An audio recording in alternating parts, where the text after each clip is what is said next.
Bueno,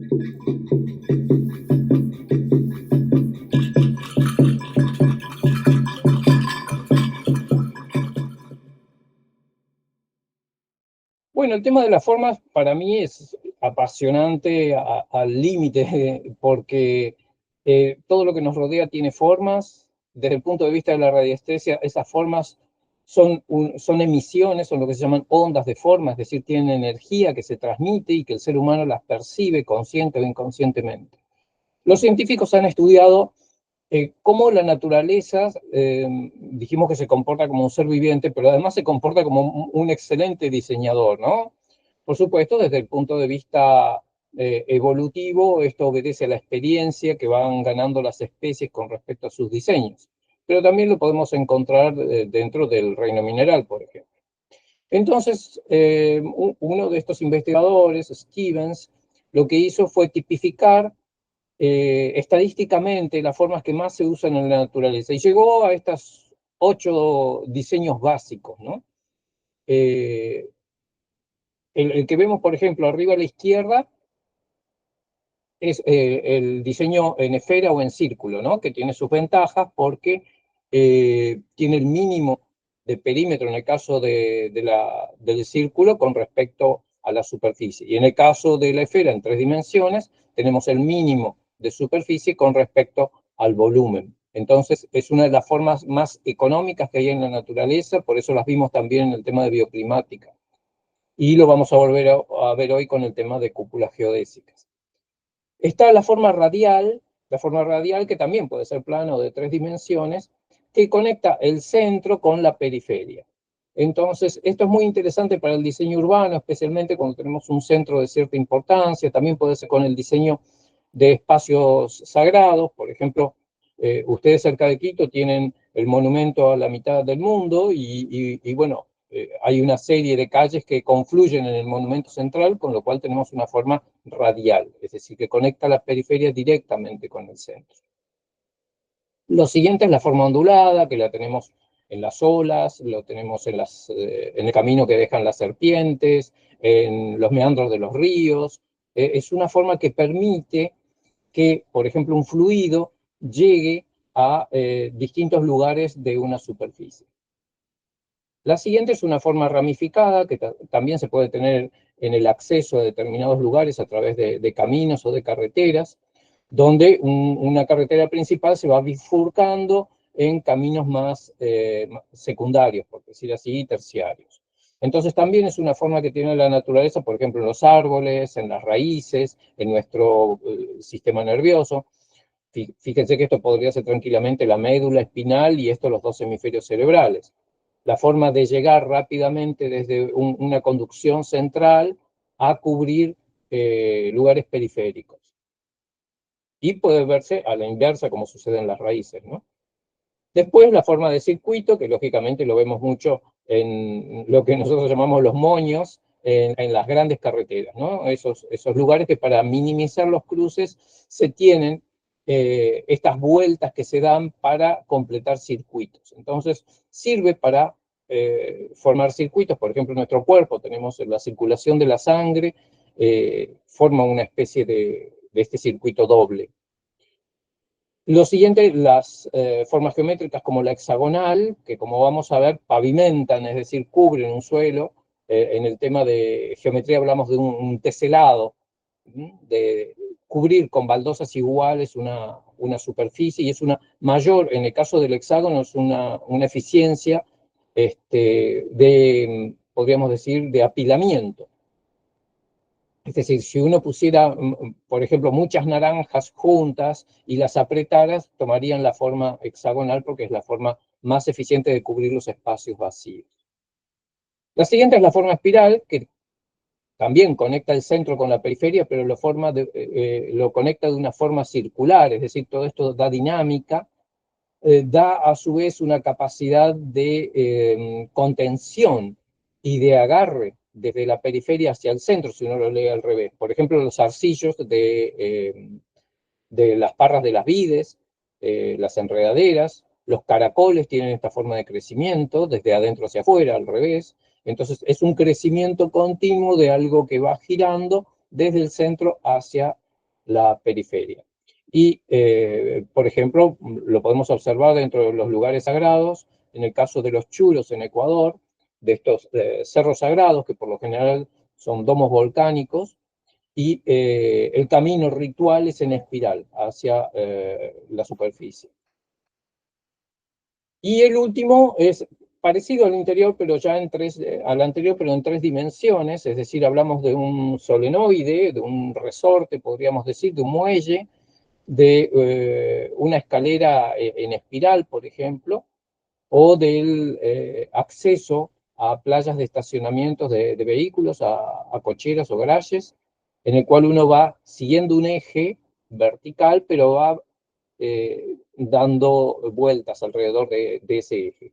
Esta forma en la naturaleza se asocia con contención de energía, por ejemplo, justamente en los muelles de los colchones o de la suspensión de un auto. Vamos a ver algunos simplemente que pueden usarse en el diseño, ya sea arquitectónico, urbanístico, ambientación, diseño de muebles. Bueno, como decíamos, el hexagonal, por ejemplo, las abejas lo han aplicado muchísimo en sus famosos panales, en sus colmenas, donde el espacio está maximizado, es decir, crear estas celdas de tal manera que se puedan agrupar de la forma más eficiente posible en cuanto a la energética. Y esto lo podemos volcar, por ejemplo, en un pavimento. Esto es en Barcelona, es un pavimento inspirado en los diseños de Gaudí, donde a su vez vemos la imitación no solo del panal de abejas, perdón, sino que a su vez hay diseños que Gaudí copió de la naturaleza, como la forma del caracol nautilus o como la forma de los zarcillos de las plantas. Entonces aquí tenemos una conjunción de diseño en teselación, es decir, en pavimento, con texturas relacionadas con la naturaleza, que esa era la especialidad de Gaudí, es el gran maestro del diseño orgánico, principios del siglo XX. Bueno, aquí tenemos justamente teselado, viene de la palabra tesela, que significa tejido. Entonces, bueno, ya los romanos, e incluso en Mesopotamia, se usaban estos diseños, y por supuesto en América también en el caso de los tejidos, por ejemplo. Pero en el caso de los pisos, los romanos eran especiales en cuanto a encontrar estas formas que repetidas cubren el suelo, y se puede jugar con el color y formar distintos tipos de dinamismo dentro de ese diseño. Entonces, fíjense esta forma de doble curva, cómo se integra armónicamente, y el efecto de ritmo que le da a este piso. Estas 3 fotos son sacadas de las termas romanas. El triángulo tesela, el cuadrado y el rombo también teselan. Estos son rombos todos iguales, nada más que como tienen distintos colores, da la impresión de que formaran algo tridimensional, ¿sí? Pero, por ejemplo, el pentágono no tesela, es decir, podemos poner un montón de pentágonos juntos y no van a cubrir todo el suelo. En cambio, el hexágono sí. Entonces, bueno, a eso se le llama el teselado. Hablábamos de la forma ramificada, entonces la podemos encontrar en los ríos, en los árboles, en nuestros vasos sanguíneos. Entonces, esto también se puede aplicar dentro del diseño arquitectónico. Avísenme, por favor, si cambió la imagen. Ahora estamos viendo una foto que tomé en la estación central del metro en Nápoles, ¿sí? Donde la estructura de sostén del techo, un techo translúcido, está copiando la forma de los árboles. ¿Sí? ¿Se está viendo esa imagen?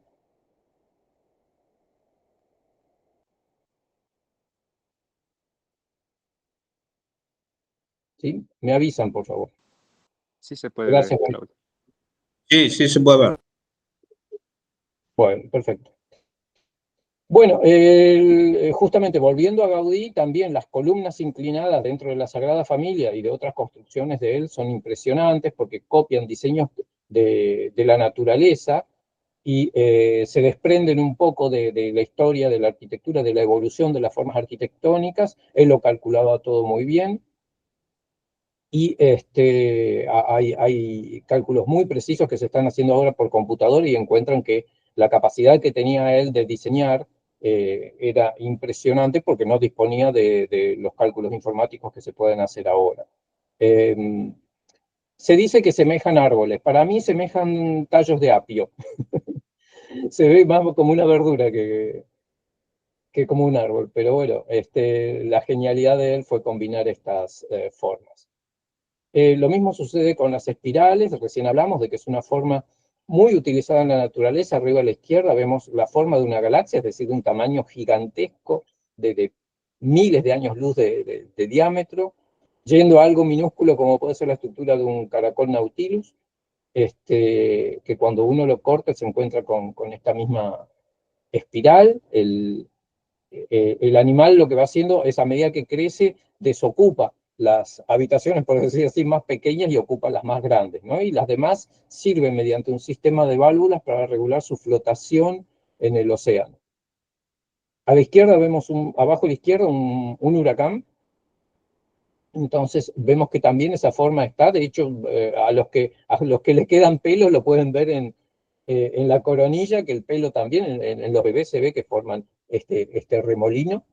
Así que esta forma de plasmar fuerzas en la naturaleza la puede repetir el ser humano, por ejemplo, en una escalera caracol, como vemos aquí. En este caso se trataría más de un solenoide. Y esta genialidad que repite la forma, por ejemplo, de un remolino de agua, es decir, una forma cónica asociada con una espiral. Y esto está en los museos vaticanos. Se llama la escalera de Momo, que es el diseñador del siglo XVIII. Es una escalera espectacular en cuanto a su diseño. Fíjense que parte como si fueran planos inclinados y después va aumentando la pendiente de tal manera que empiezan a aparecer el relieve de los escalones. Está hecha enteramente en bronce y mármol. Volvemos a Gaudí. Fíjense este cielo raso también, que está tomado evidentemente de la naturaleza, semeja un remolino visto desde abajo y que termina en un artefacto de iluminación. Esto está terminado en una mezcla de revoque, de cemento, yeso, cal y polvo de mármol. Por eso la durabilidad que tienen las obras de Gaudí es impresionante. Las nuestras no duran nada. Y las de él ya pasaron los 100 años y es impresionante cómo se mantienen.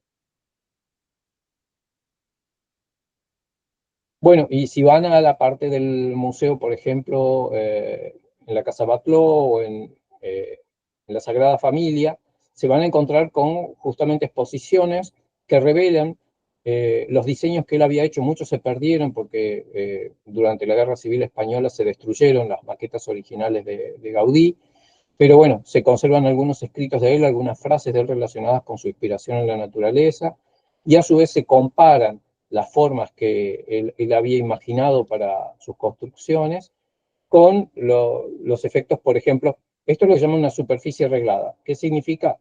Este es el techo de la escuela técnica que estaba en las afueras de la Sagrada Familia, que estaba destinada a dar clases a los alumnos de los albañiles mientras durara la obra. Y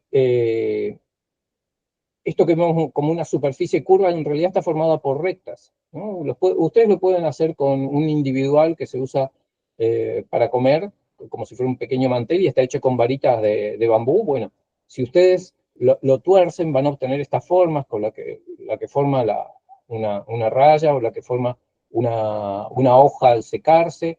Bueno, esa es la forma que copió Gaudí y que la vemos aquí desde el lado de abajo de la escuela de la Sagrada Familia, de la escuela para los hijos de los albañiles.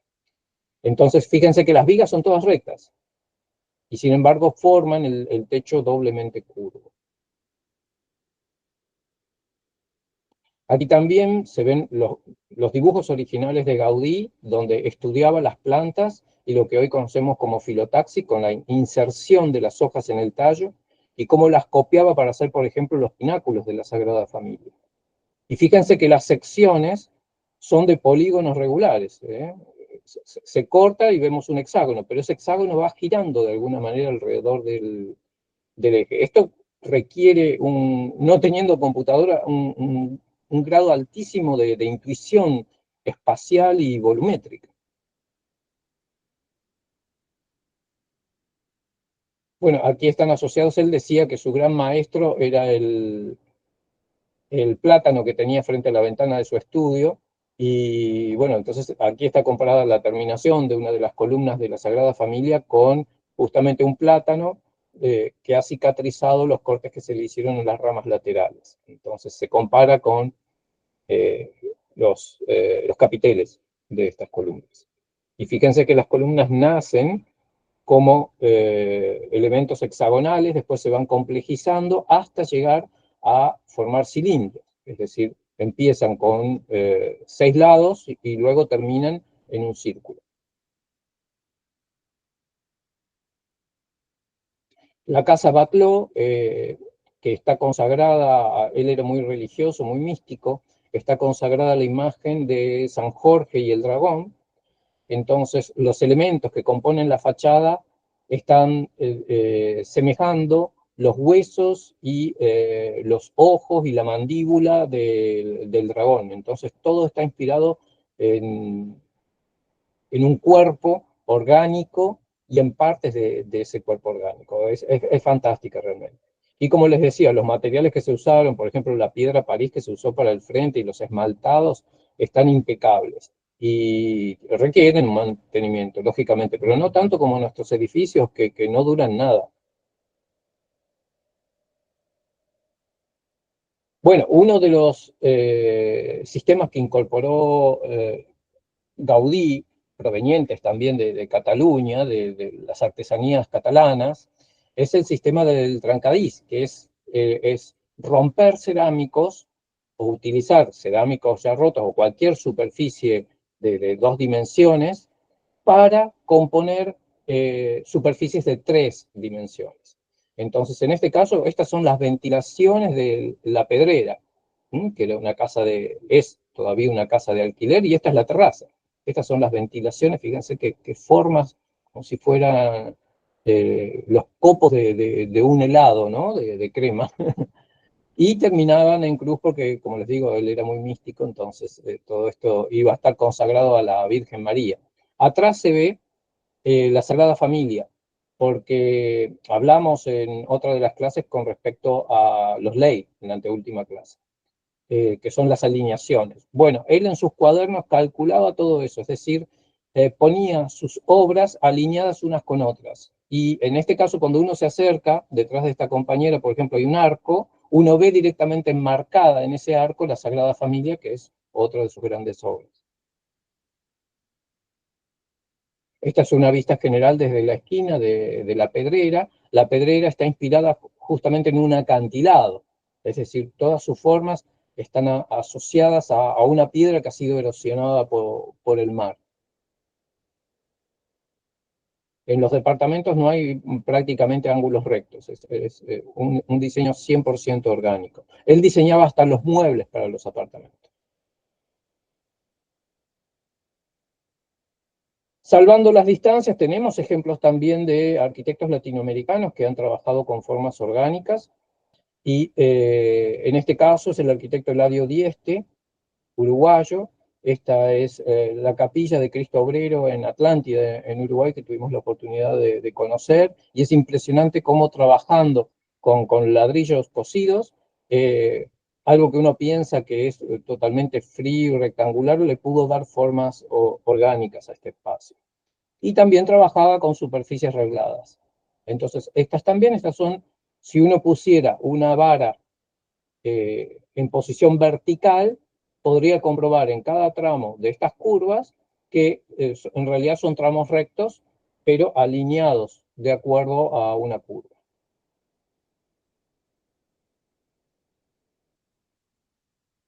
Pasamos a otro tema de energías de la forma. Seguimos con los arquitectos latinoamericanos, y uno de los grandes referentes es el arquitecto mexicano Javier Covarrubias.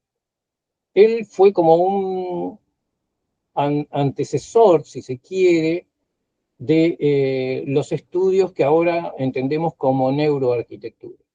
Entonces, él trabajó principalmente con el electroencefalograma, que era lo que más se conocía en aquella época, y sometió a experimentos a sus alumnos y a su vez registró estadísticamente las impresiones que tenían y llegó a conclusiones muy interesantes. Se basó principalmente a la clasificación que hizo Nietzsche. Como ustedes saben, Nietzsche era un historiador del arte en realidad. Después se lo conoció como filósofo, pero en realidad él estudiaba la historia del arte. Entonces Nietzsche lo que hizo fue dividir el arte clásico en dos grandes formas, por decir así. Una, la dionisíaca, que son las formas orgánicas, las formas que tienen riqueza formal, y por el otro lado, las formas apolíneas, es decir, una siguiendo las pautas del dios Dionisio. Recuerden que para los romanos es Baco, es el dios del goce, de las bacanales, ¿no? Por decir así. Es totalmente vital, pasional, emocional. Y por el otro lado, lo apolíneo tiene que ver con lo racional, con lo rígido, con lo ordenado. Entonces se dio cuenta que había toda una graduación entre esos dos polos de las formas arquitectónicas. Y empezó a estudiar cómo influía sobre el electroencefalograma y la conducta de las personas. Entonces se dio cuenta que no era gratuito el uso de una forma u otra de acuerdo al espacio que uno quería generar. Entonces, en primer lugar, tenemos esta barra de aquí, donde tenemos el mensaje que nos está transmitiendo la forma. Es decir, toda forma está transmitiendo información a nuestro cerebro. Recuerden cuando hablamos de materia, energía e información. Información es la forma más sutil de comunicación que tienen las cosas entre sí. Entonces, a nuestro cerebro le llega información. De hecho, nuestro ojo recibe mucha más cantidad de información que la que puede asimilar nuestro cerebro. El exceso de información lo puede procesar de una buena o de una mala manera, puede quedar en el inconsciente o no puede quedar totalmente afuera. Entonces, eso fue lo que le sirvió a él para esta clasificación. Entonces, aparte de estos polos que serían, en el caso de la arquitectura, la arquitectura dionisíaca y la arquitectura apolínea, tenemos los extremos, es decir, del lado apolíneo, cuando algo es demasiado apolíneo, demasiado falto de información, tenemos lo que se llama un mensaje banal. Y del otro lado, cuando lo dionisíaco termina estando demasiado cargado y satura mis canales de percepción, tenemos una información ininteligible, ¿sí? Entonces, de acuerdo a eso, clasificó los tipos de espacio arquitectónico. En el caso de ininteligible tenemos los centros urbanos, es decir, las grandes ciudades tienen demasiada información. El cerebro no alcanza a procesar eso y contribuye al estrés, lo que podríamos llamar un estrés yang. Luego vienen, en el caso dionisíaco, los pueblos medievales, en el caso de Europa, en el caso de América tenemos el estilo maya, la arquitectura de la India, las catedrales góticas, el barroco, es decir, edificios cargados, pero que tienen una unidad dentro de esa ornamentación que tienen. En el caso de lo apolíneo, tenemos como ejemplo los pueblos mediterráneos, esos encalados que son todos blancos. En el caso de Mesoamérica, no se olviden que Covarrubias era mexicano. El estilo teotihuacano, que es un estilo despojado. La arquitectura griega, el Renacimiento y el funcionalismo hasta cierto punto. ¿Por qué? Porque el funcionalismo también terminó yéndose hacia lo banal. Por ejemplo, tenemos los grandes conjuntos habitacionales, edificios de 20, 30 niveles y todas las ventanas iguales, el color igual. Entonces, eso es falta de información, es decir, hay una repetición, ¿sí? Entonces, ¿qué sucede, por ejemplo, con la conducta? ¿Qué pasa con el ser humano? Estas son las estadísticas que él estudió, cuando se encuentra, por ejemplo, en el centro de una ciudad con un exceso de información. Bueno, se siente excitado y uno sobrecarga perceptual. Como decíamos, un estrés, abajo tienen, es lo que llamamos estrés yang. En el caso de lo dionisíaco, uno está en estado alerta y atento. En el caso de lo apolíneo, uno está despierto pero relajado. Y en el caso de lo banal, cuando tengo una falta de información arquitectónica, estoy en estado somnoliento con déficit perceptual, me falta información. Esto se traduce, en cuanto al estrés, lo podemos llamar estrés yin o también algunos le llaman distrés, ¿no? Cuando uno está demasiado bajoneado. En el electroencefalograma, cuando tenemos un exceso de información, se desincroniza, tenemos las frecuencias más altas, de beta para arriba, y no podemos coordinar bien. En el caso del el estilo dionisíaco, empieza a sincronizarse mejor, tenemos ondas rápidas de baja amplitud que nos ponen alerta, pero bien, es un estado aceptable. En el caso de lo apolíneo está sincronizado y tendemos al ritmo alfa, es decir, a la relajación. Y en el caso de lo banal, es un ritmo alfa demasiado bajo, cercano a dormirnos. Eso se traduce en un estado de conciencia. Es decir, con un mensaje ininteligible que puede traducirse en nuestras casas. Si nuestras casas están muy llenas de información, mi casa está más o menos, como lo han visto, está en el límite. Uno se dispersa, ¿no? Uno tiene demasiados focos de atención. En el caso de un estilo dionisíaco, la atención es selectiva, uno va a observar cosas que le llamen la atención, se puede concentrar en las cosas, por ejemplo, esto es lo ideal para un colegio, para un lugar educativo. Y en un lugar creativo, que puede ser un estudio de arte, necesitamos algo más apolíneo, que la atención quede libre y no sea muy influida por las cosas que ve. Y en el caso de un espacio banal, directamente nos dormimos. Que, bueno, se puede aspirar a un espacio de estos, por ejemplo, un sitio de meditación, un lugar de relajación. La eficiencia que tiene que ver con lo neuromuscular, tiene que ver con las reacciones, por ejemplo, los reflejos. Entonces, por ejemplo, en el caso de los centros urbanos o una saturación de información, tenemos un problema de falta de control. Entonces, en un lugar de trabajo donde se trabaje con máquinas peligrosas, si hay un exceso de información y la persona está distraída, ojo que hablamos de todos niveles, es decir, no hablamos solo de lo visual, también puede ser de ruidos. Entonces, esa falta puede hacer que se distraiga y de repente sufre un accidente. En el caso de lo dionisíaco es aceptable, es una reacciones rápidas y buenas. En el caso de lo apolíneo tenemos el afloramiento de un pensamiento creativo. Entonces, por ejemplo, si uno fuera a hacer un salón de una agencia de publicidad, uno puede aspirar a un espacio apolíneo donde la gente se sienta creativa e inspirada.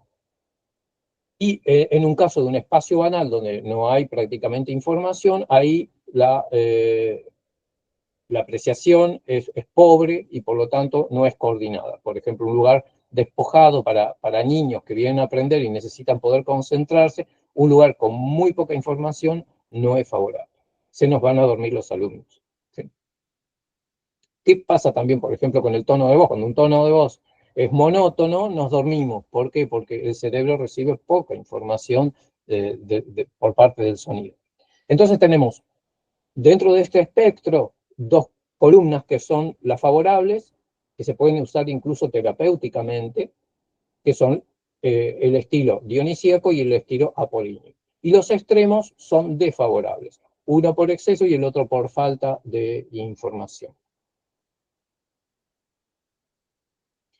Ejemplo, este es el templo de Neptuno en Paestum, en Italia, uno de los edificios griegos paradójicamente mejor conservados que está en la Magna Grecia, es decir, en Italia, cerca de Nápoles, cerca de Pompeya. Entonces, fíjense, esto es típico del mensaje apolíneo. Aquí se trabaja con un concepto que Covarrubias lo llamó redundancia. Es decir, cuando hay un elemento arquitectónico repetido infinitas veces, tenemos poca información, porque el cerebro ya registró, sí, es una columna dórica, listo. Entonces, para el cerebro es una columna dórica repetida, repetida para acá y repetida para allá. Entonces, minimiza la cantidad de información. Esto hoy sabemos que se puede calcular en logaritmos de acuerdo a lo que se llama índice fractal, ¿sí? Entonces, todo lo que es repetido me puede alterar ese índice. Sí, Sebastián, te escucho. Claudio, buenas noches. ¿Dónde podemos encontrar la bibliografía del cuadro anterior? No está disponible. El cuadro anterior y es una transcripción que yo hice del libro. Si quieren, les puedo hacer una captura de pantalla y compartirla por WhatsApp. Muchas gracias, sí. Sí, porque el libro de Covarrubias no se consigue. No me he puesto a buscar. Es buena observación. Voy a ver si alguien tuvo la buena voluntad de digitalizarlo y está en algún sitio. Porque lo que vamos a ver hoy es un pantallazo. Él tiene estudios hechos, por ejemplo, de cómo se percibe el tiempo en un espacio arquitectónico. Es decir, no es lo mismo. Un niño no percibe el espacio arquitectónico igual que una persona mayor, porque tienen el metabolismo distinto y por lo tanto la referencia al tiempo externo es distinta. Entonces hay que calcular de acuerdo a eso. Y a su vez, por ejemplo, si uno está en un espacio aburrido, el tiempo no se pasa más. En la sala de espera de un consultorio, por ejemplo. Y en cambio, si uno está en un espacio muy entretenido, nos parece que ese tiempo pasó volando. Entonces, es muy interesante porque esto hace a la responsabilidad del arquitecto de estudiarlo, ¿no? El otro extremo, un mensaje dionisíaco. O sea, el anterior es apolíneo, pero es aceptable. Es decir, si, a mí me encanta, por ejemplo, es decir, es poca información, pero transmite una armonía, una paz, una tranquilidad, una especie de estatismo dinámico que hace a la arquitectura clásica griega muy bella. Y en el caso, este es el portal de un templo en Chenes, que es una zona la zona maya de México, y fíjense que está recargado, pero todo esto forma un conjunto, es decir, es armónico, es igual que el arte de la India. Los edificios están sumamente labrados, pero dentro de ese conjunto se leen unidades. Entonces, hay como mucha información fractal, es decir, cambio la escala y sigo obteniendo texturas, pero todo eso apela a una unidad. Ojo que hay que ser muy hábil para alcanzar este nivel de organicidad, por decir así, de relación entre las partes y el todo. A veces el barroco se va de extremo y está demasiado cargado porque no logra esa unidad. En cambio, el buen barroco sí. Así que bueno, aquí tenemos un ejemplo. Claudio, ¿nos puedes dar un ejemplo de un buen barroco y un mal barroco?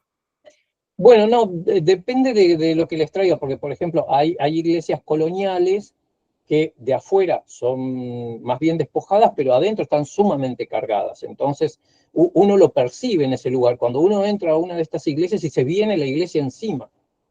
En cambio, no sé si ustedes saben que el gótico no prendió tanto en Italia, especialmente al sur prácticamente no gustó, pero sí el barroco se desarrolló mucho en el sur de Italia. Y he estado en algunas iglesias que si esa unidad no hubiera estado, me hubieran resultado pesadas, ¿no? Es decir, justamente cuando hablamos de peso, hablamos de un peso estético, de un exceso de formas, de un exceso de información. En el caso de los mayas y de los templos de la India, para los que quieran profundizar sobre esto, más adelante vamos a organizar con la gente de Ecuador Ancestral cursos de geometría sagrada y de arquitectura sagrada. Entonces, en arquitectura sagrada todo esto se estudia. Cuando uno, por ejemplo, que es lo que hizo Wright cuando se inspiró en los templos de Oriente y en los templos mesoamericanos, cuando uno labra la piedra de esta forma, uno la perfora de alguna manera, la hace liviana, ya no es un bloque pesado de piedra. está haciendo que el aire, el espacio entre dentro de la piedra. Entonces logra hacer mediante una estructura dionisíaca, una estructura cargada de información, logra hacer algo liviano. Para eso hay que tener mucha habilidad. Mensaje ininteligible. Les traje una foto del centro de Buenos Aires porque para mí es terrible. Es decir, tenemos edificios de distinta forma, tenemos colores distintos, vehículos que hacen lo que quieren, estacionan en doble fila, edificios modernos junto con edificios antiguos, antenas, carteles de publicidad. Es decir, todo esto trae una sobresaturación. Entonces la gente está muy nerviosa en estos centros. Entonces van manejando y van tocando la bocina, creo que ustedes le dicen pito, entonces va tocando pito, pito, pito. ¿Por qué? Porque están nerviosos, no quieren estar más ahí, es un espacio que los está agobiando. Entonces predispone mal a todos. Y por supuesto, esto no hace bien al turismo. A veces, lo que sí he captado en algunos lugares de Perú y de Ecuador, es que no está bien reglamentado el tema de los cableados en lugares turísticos. Entonces, los cables traen un exceso de información y a su vez afean, no hay forma de sacar una fotografía sin que cruce uno de estos cables. Esto es el típico mensaje banal. Lo van a ver en China, lo van a ver aquí en Argentina, es decir, no solamente en las construcciones sociales destinadas a trabajadores, que habitualmente se hace eso, cuando hay una participación del Estado, habitualmente se hacen construcciones muy económicas y por lo tanto terminamos viviendo en estos lugares totalmente insalubres desde lo conductual, ¿no? desde lo psicológico. Pero también en el caso de Argentina, las zonas que son muy requeridas por tener buenas vistas o por estar en zonas de mayor seguridad policial, los grandes apartamentos muy caros se construyen así. Se construyen rápidamente, se construyen en módulos, en meses nomás están construidas torres de 30, 40 pisos. Y terminan siendo estos que son como, no quiero decir colmenas porque ya vimos que las abejas son más inteligentes que los seres humanos, pero estos espacios están privados de información, no solo eso, sino que están privados de identidad. Es decir, mi casa es igual que todas las demás, no hay ninguna distinción, no hay forma de decir yo soy distinto. Claudio, una pregunta. Te hago tantas preguntas porque de verdad es de mi interés esto y investigo bastante justamente esto de la forma. En tu opinión, ¿cómo sería para ti según el tipo de mensaje, el estilo minimalista? Bueno, depende de cómo está manejado el estilo minimalista. Porque, a ver, en primer lugar, los que hacen minimalismo le atribuyen el minimalismo a Oriente. Y si ustedes viajan a Oriente, no van a ver en ningún lado un espacio minimalista. Es decir, entran a las casas chinas, a las casas japonesas, a las casas de la India, a las casas de Indonesia, y están cargadas de información, de colores, son divertidas. En cambio, el minimalismo en realidad es esto que les decía, es el extremo del funcionalismo occidental. Entonces crearon este mito de que estaba tomado de Oriente. Y el minimalismo no lo van a encontrar ni siquiera en los templos, que uno podría decir, bueno, es un lugar de meditación, requiere menos información, ¿no? Entonces, a veces nosotros, por ejemplo, las cocinas, hacen cocinas minimalistas, entonces se oculta todo. No, en los dormitorios no se ven no se ve la ropa porque no se ven los closets ni los placares, son todas placas. Uno tiene que, el que no conoce tiene que estar tanteando porque habitualmente son muebles que se tocan y se abren solos. Entonces es trabajar a ciegas. Y particularmente para Latinoamérica, para mí no sirve, porque el latinoamericano no es minimalista. Es decir, nos gusta guardar los recuerdos, tener fotos a la vista, las cosas que nos atraen, traer cosas de viaje. Venimos de la calle y arrojamos los zapatos ahí, colgamos un abrigo de este lado. Es decir, no servimos para el minimalismo, no servimos para guardar todo. Entonces, el minimalismo está hecho en Latinoamérica, ¿no? Está hecho para la gente de mucho poder adquisitivo, donde puede tener una persona que va todos los días o vive en la casa para limpiar y ordenar en lugar de él. Sí, no sé tu comentario, Sebastián. Sí, hay bastante el tema de la influencia del diseño escandinavo con el tema de este efecto IKEA.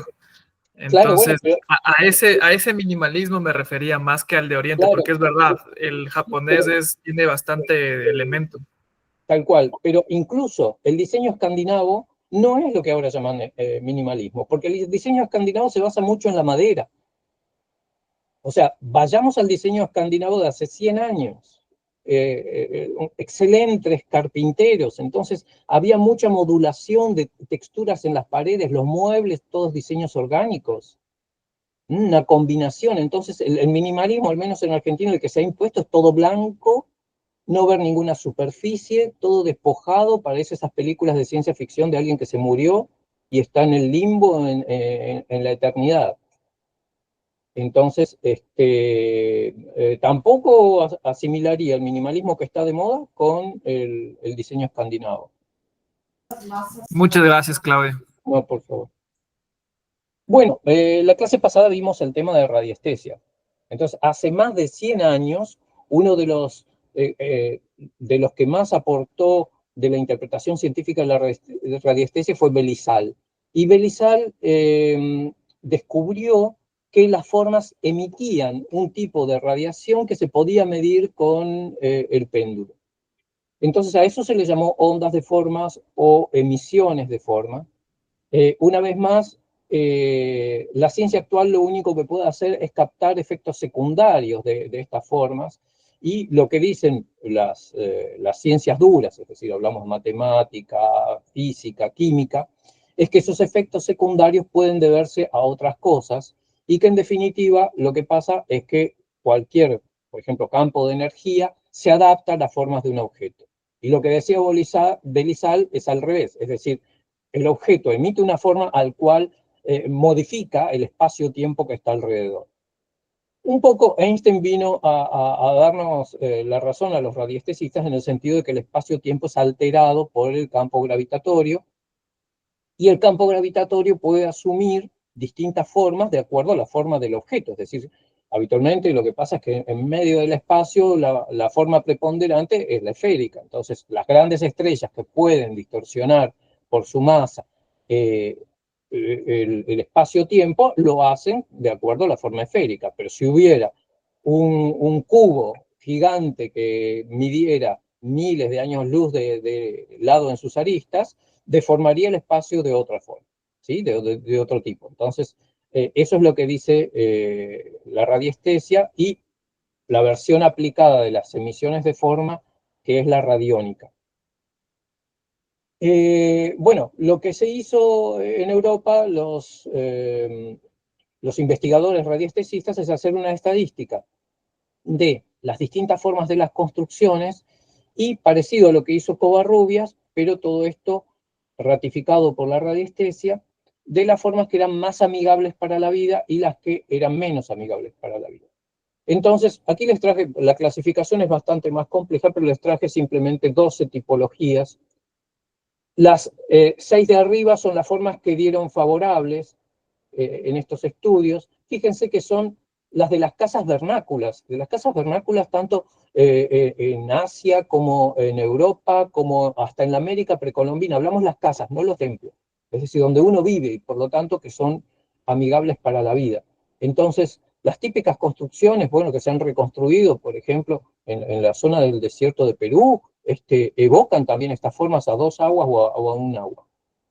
Y en cambio, las formas industriales, las formas, por ejemplo, típicas del hormigón, del concreto armado, como es el techo plano, o el techo industrial, nosotros aquí le llamamos canalón, o el techo tipo serrucho, diente de serrucho, todo eso no se registró como amigable para la vida, que son las grandes industrias, ¿no? Por ejemplo.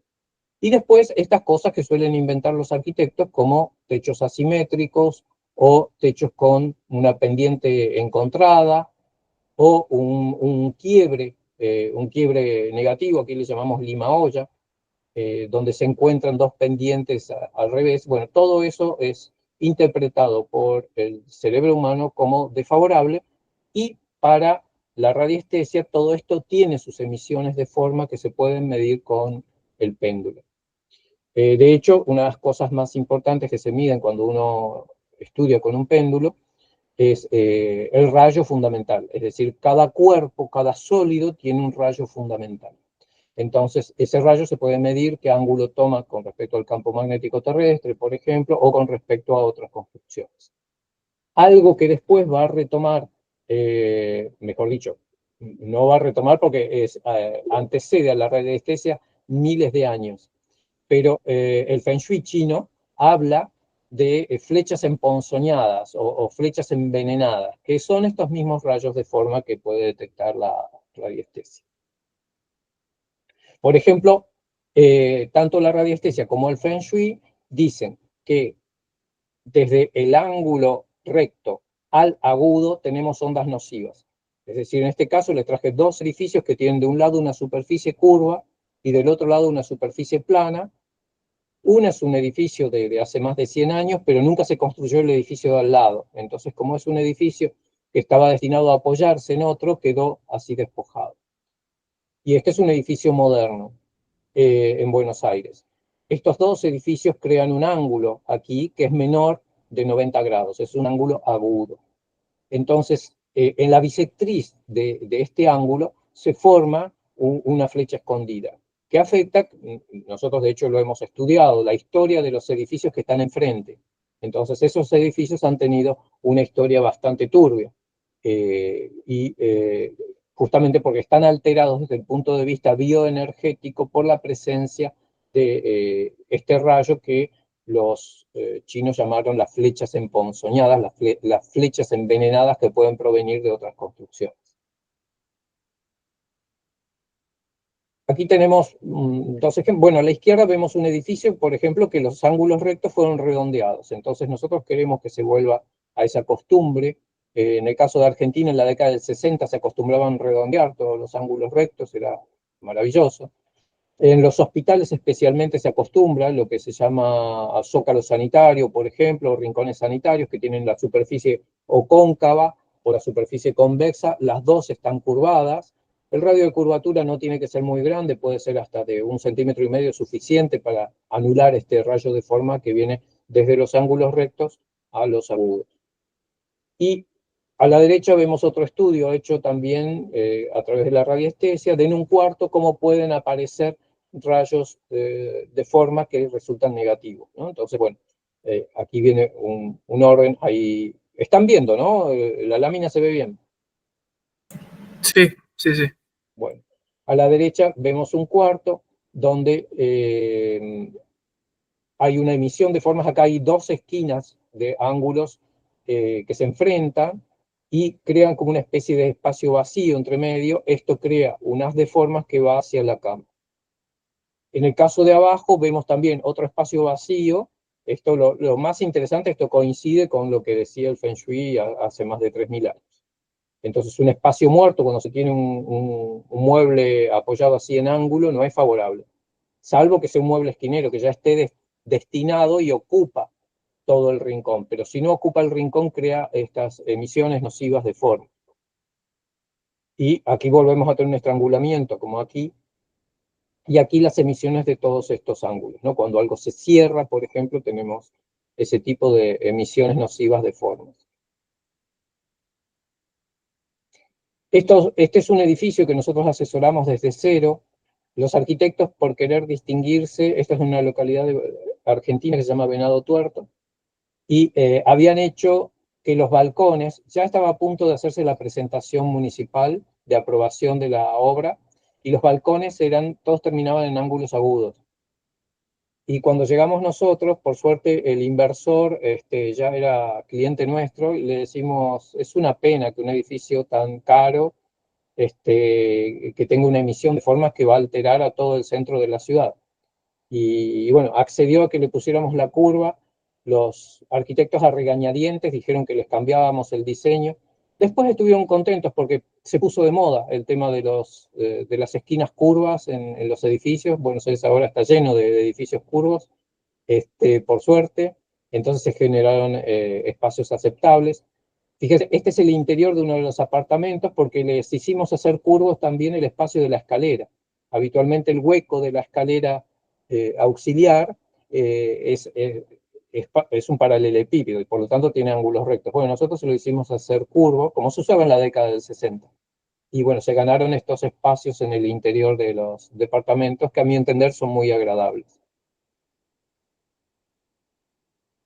Bueno, y por supuesto, la construcción orgánica, como es la construcción con cob o la construcción incluso con adobe, se puede hacer de formas orgánicas. Es un material especialmente apto porque permite hacer diseños escultóricos, por decir así. Y el techo, por la forma que tiene, también se aplica al principio que vimos de Gaudí, de las superficies regladas.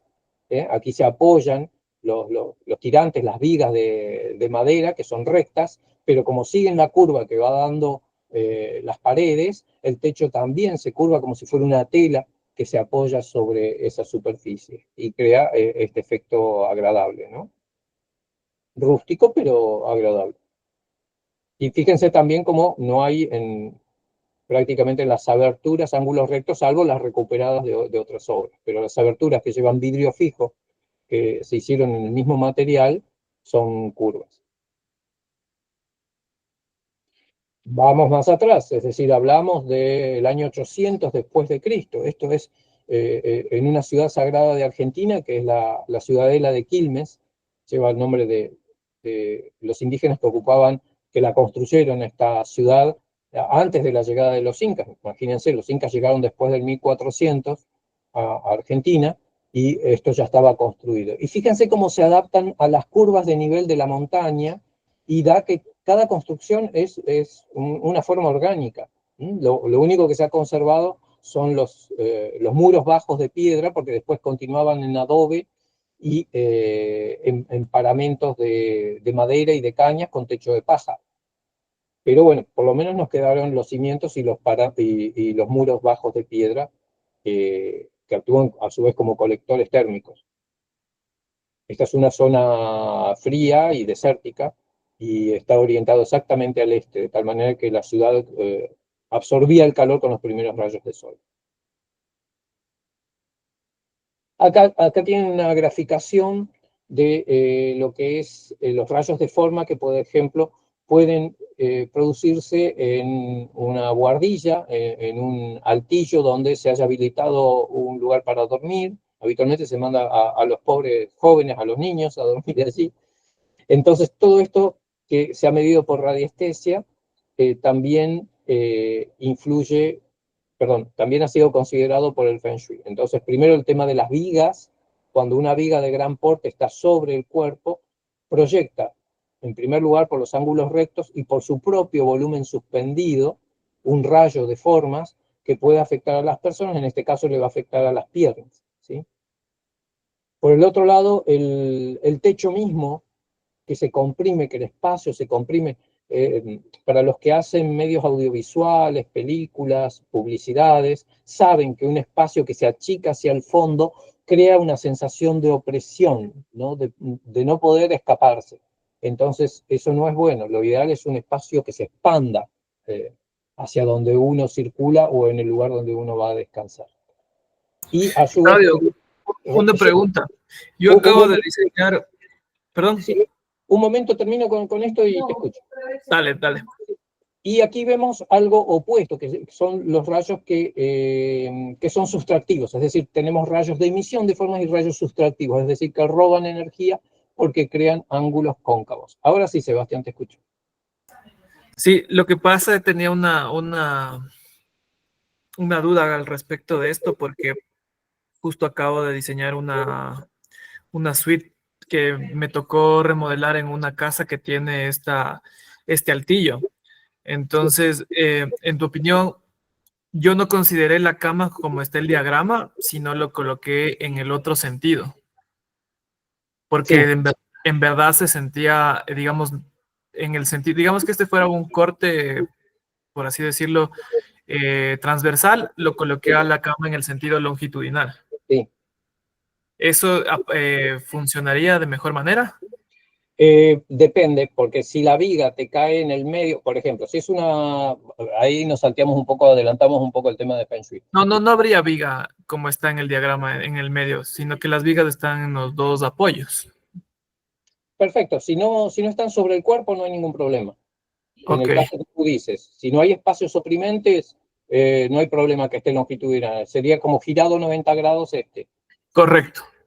Entonces, otra alternativa es generar un cielo raso, es decir, una superficie plana. Entonces, en este caso, por ejemplo, lo hemos hecho nosotros, de generar incluso con una tela, una especie de baldaquino. Ah, ok, Entonces, ok. ocultarlo, ahí los rayos de forma se cortan, o sea, cualquier material que corte y a su vez la sensación de opresión también se corta. Entonces, una superficie horizontal suspendida aquí ya anula esa sensación. Muchas gracias. No, por nada. Bueno, aquí tenemos otro ejemplo. Este es el segundo Getanum, el primero se incendió. Esta es la central del movimiento antroposófico. Está ubicado en Suiza, en una localidad que se llama Dornach, que tuvimos la oportunidad de visitar. Y es muy interesante todo lo que es arquitectura antroposófica, porque justamente siguiendo las directivas de su fundador, se trató de evitar los ángulos rectos y los ángulos agudos. Y a su vez, las formas son orgánicas y reproducen, en el caso de Getanum, tenía que reproducir el cráneo humano. Pero a su vez ellos trabajan con un concepto muy interesante que se llama contraespacio. Es decir, la mayoría de las construcciones occidentales son convexas, generan espacios que adentro son cóncavos, pero afuera son convexos. El contraespacio es al revés, es como si viniera del infinito hacia la construcción. Es como si fuera el espacio dentro de las burbujas, entre las burbujas, por así decir, más que la burbuja en sí. Entonces crea formas muy interesantes. Este es en el caso de Buenos Aires, uno de los sitios del Therapeuticum, tiene un auditorio. También está hecho por arquitectos que siguen la línea antroposófica. Fíjense cómo se han convertido todos los ángulos rectos en ángulos obtusos. El ángulo obtuso es favorable para la vida. La naturaleza trata de hacer siempre más ángulos obtusos que ángulos agudos, salvo que quiera defenderse por algo como son las espinas, por ejemplo. Entonces, pero siempre que trata de crear una forma estable, trata de que tenga ángulos obtusos, es decir, mayores de 90 grados. Y la acústica es espectacular del lugar justamente porque los ángulos obtusos favorecen la buena acústica. Estos son otros arquitectos holandeses que aplicaron los principios de la arquitectura antroposófica en un gran conjunto de la aseguradora ING Insurance de Ámsterdam, y es arquitectura ladrillera, es decir, está hecho con ladrillo cocido, pero respetó las formas orgánicas, incluso incorporaron temas de arquitectura sagrada, como fíjense la forma pentagonal en las tomas de luz. Es totalmente bioclimático, tiene paneles solares, colectores solares, distintos elementos que pueden servir para armonizar este lugar. Adelantamos un poco cuando hablamos de materiales, los antropósofos usan los techos de cobre. Fíjense aquí abajo, los techos de cobre que permiten pasar las radiaciones cósmicas para que no se ejerza el efecto cascada que después va a producir más daño sobre la salud, ¿no? El creador del movimiento antroposófico fue Rudolf Steiner. Aquí tenemos una vista más de cerca, incluso el ángulo que se adoptó, como esta construcción está al lado de una autopista, el ángulo que se adoptó está hecho para crear una deflexión del ruido hacia la atmósfera, de tal manera que el edificio no absorba tanto el ruido externo. Estas son unas vistas del interior de estos edificios, fíjense cómo además es dinámico, ¿sí? Fíjense cómo incluso aunque se trabajó con una estructura de soporte de hormigón, de concreto armado, el encofrado del concreto tiene los ángulos mochados, es decir, tiene los ángulos con ochava. Esto se puede hacer en cualquier obra en construcción, de hecho en su momento fue habitual en las construcciones industriales. Esto es una vista del espacio interno, de la altura que lleva a las lucarnas que vimos pentagonales en el techo. Ven cómo, pese a trabajarse con líneas rectas, se alcanza un grado de organicidad. Y nosotros, bueno, quisimos hacer algo por el estilo en un espacio que nos había tocado, que había sido un antiguo depósito, que se convirtió en capilla. Fue donado por la familia para que se hiciera una iglesia, entonces había que armonizar el lugar, había que minimizar el efecto de las vigas, así que les hicimos pasar amoladoras, es decir, pulir el hormigón para que no tuviera bordes vivos, y agregamos estos elementos.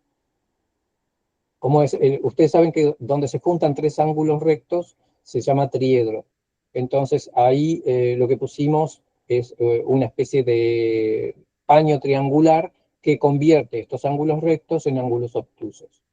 Y donde se juntaban las columnas con las vigas, pusimos estos elementos triangulares que nos creaban también estos ángulos obtusos. Entonces el espacio se lee mucho, mucho mejor. Claudio, para medir ahí la calidad del espacio, lo haríamos con radiestesia, ¿verdad? Sí, sí, sí, se mide en algo que se llama calidad vital, como les dije, que va desde 0 hasta 14.000 y lo normal es 6.500. En el caso de un espacio religioso tiene que dar de 7.000 para arriba, porque justamente es una energía relacionada con lugares sagrados. Ahí Tal vez se... ¿nos Aquí, por podrías ejemplo, compartir una escala de eso? sí, sí, la puedo buscar en internet, sí, sí. Gracias. Y porque la que tengo yo está impresa. Bueno, pasamos al tema de las proporciones. Es decir, lo que vimos anterior fue ondas de forma. Es una aproximación simplemente de ondas de forma. Es mucho más extenso el tema y mucho más apasionante. Por ejemplo, cuando hablamos de geometría sagrada se habla ondas de forma. Lamentablemente, la mayoría de los cursos o de los grupos que hacen investigaciones con respecto a geometría sagrada omiten el tema de ondas de forma. Pero, por ejemplo, se pueden estudiar el efecto que tienen sobre el cuerpo humano, que no hace lo arquitectónico, o sí podría hacerse, los 5 cuerpos platónicos. Entonces, cada uno tiene un efecto distinto. Pasamos al tema de proporciones. ¿Qué son proporciones? O en otra terminología, lo que se llama razón, es la relación entre dos medidas. Es simple. La relación entre dos medidas es una proporción. Pueden ser lineales, o pueden ser una superficie, o pueden ser volúmenes, ¿sí? Pero esa relación nos va a dar distintas configuraciones. Entonces vamos a ver qué tipos de proporciones podemos encontrar especialmente en los espacios habitables. Dos grandes clasificaciones son los que ya había dado Matilaguica a principios del siglo XX, principios y casi mediados, 1940 más o menos, que es la división entre proporciones estáticas y proporciones dinámicas. ¿Qué significa esto? Las estáticas, por decir así, son más apolíneas, es decir, hace que lo que uno esté diseñando tenga una recepción más racional, pero le falta dinamismo. Y las dinámicas son más dionisíacas, es decir, son más orgánicas, dan la impresión de movimiento, aunque se trate de una figura estática como puede ser un rectángulo. Sin embargo, si yo le doy a ese rectángulo proporciones dinámicas, va a parecer que tiene movimiento, ¿sí? Dentro de las estáticas podemos a su vez subdividirlas en pitagóricas, que tienen que ver con las armonías musicales. Les recuerdo que Pitágoras desarrolló sus teorías escuchando el martilleo de los herreros, ¿no? Cómo armonizaba un ritmo con otro, y a su vez luego lo llevó a comprobar con la longitud de las cuerdas de un arpa, es decir, cómo resonaban unas con otras y cómo eran agradables al oído ciertas combinaciones y no otras. Y de ahí vienen las proporciones pitagóricas que tienen que ver con las armonías musicales. Entonces, la primera es el unísono, es decir, cuando, por ejemplo, una cuerda tiene la misma longitud que otra, y por lo tanto va a armonizar. Por ejemplo, un do con un do. Eso es una proporción simple, es unísono y hace a la unidad. Esto llevado a la bidimensionalidad, es decir, a un diseño en 2 dimensiones en planta, por decir así, es la imagen de un cuadrado. ¿Sí? ¿Están viendo el cuadradito?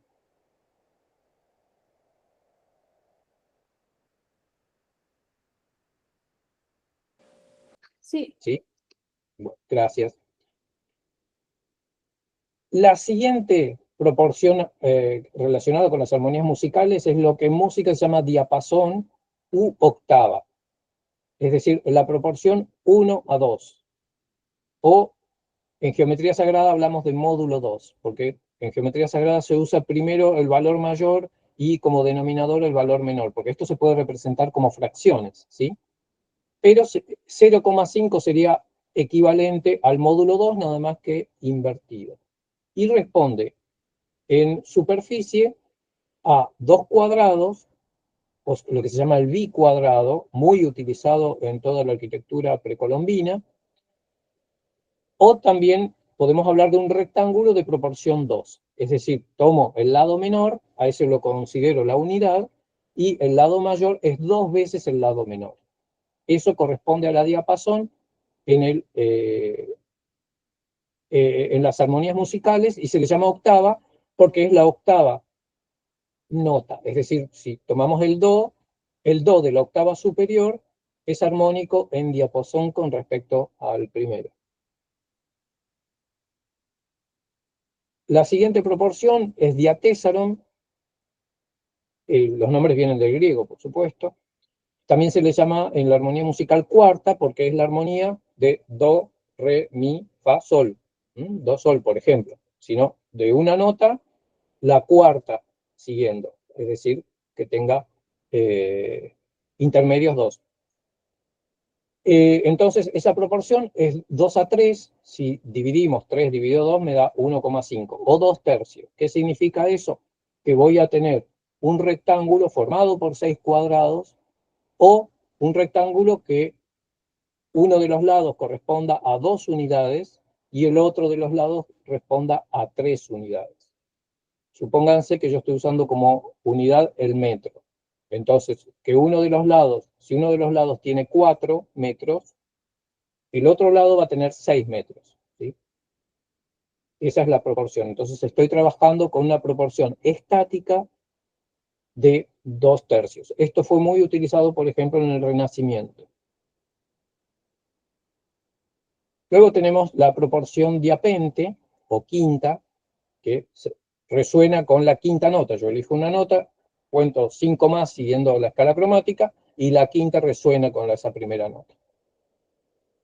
A nivel longitudes, a nivel cuerdas, es 3/4, es decir, una cuerda de 4 unidades comparada con una cuerda de 3 unidades. El módulo correspondiente, si dividimos 4 dividido 3, es 1,33. ¿Sí? O si lo doy vuelta, voy a tener 0,33. En este caso, perdón, 0,75. En este caso corresponde a un cuadrado de 3×4. ¿Sí? Esto tiene que ver con los compases, o sea, está relacionado con todo. Lo pitagórico toma cualquier unidad y lo relaciona con otra unidad para encontrar estas proporciones. Aquí, por ejemplo, muchos edificios religiosos también se hicieron con estas proporciones, porque tiene su connotación especialmente dentro del judaísmo y del cristianismo y de la religión musulmana. ¿Por qué? Porque la Biblia, por ejemplo, habla del pectoral del sumo sacerdote que estaba formado por 12 piedras. Entonces, fíjense que son 12 cuadrados, y a su vez tenemos el perímetro, que es de 3×4, también. Si uno suma el semiperímetro, voy a tener 7. Es decir, 3 de un lado y 4 del otro. Si en vez de multiplicarlos para obtener la superficie, calculo el semiperímetro, voy a tener 7, que también es un número místico, por decir así. Entonces, por eso se lo utiliza. En el caso de diatésaron y en el caso de diapente, como el módulo es una fracción dentro de las proporciones estáticas, son más dinámicas que las dos anteriores. ¿Sí? Después, si yo sigo con esto, la proporción siguiente va a ser de nuevo unísono, porque voy a tener 4/4, y por lo tanto me va a dar 1 igual.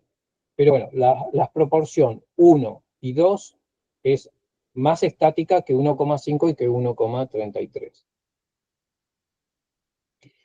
En cuanto a las proporciones dinámicas, tenemos, por ejemplo, las raíces cuadradas. La raíz de 2, que si la vamos a traducir en números decimales, es 1,4142. ¿Sí? En general, en geometría sagrada no se resuelve la fracción ni se resuelve la raíz cuadrada, sino que se lo aplica de una manera relacionada con otros. Esto viene de Occidente, solamente calcular, y por supuesto con las computadoras podemos calcular todos los decimales que se quiera cuando no es una cifra periódica.